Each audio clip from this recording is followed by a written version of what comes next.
เสร็จกับลูกพ่อพี่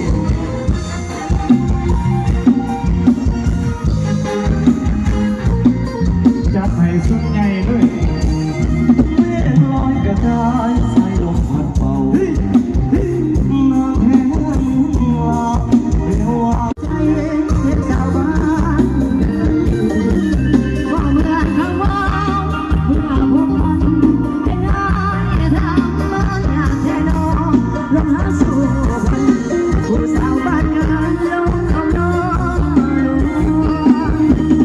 บ้านเดียวกันส่งดาวาจาเป่าบ้านนาเขาฝากมาทวงสาวบ้านเมืองจะเป็นบ้าบัวย้อนเถื่อกันลวงของเราบ้านใหญ่น้องยังคอยอ้อนวอนทุกวันบอกเคยลงแรงทำมันอยากแต่อายนั้นอาทิตย์เปลี่ยนใจค่าดอกบ่แพงให้อายมาขอแต่งไว้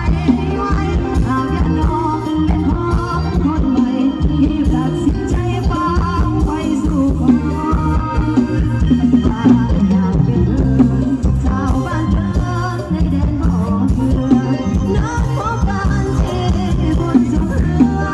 ถ้าได้เมื่อน้องจะเฝ้ารอ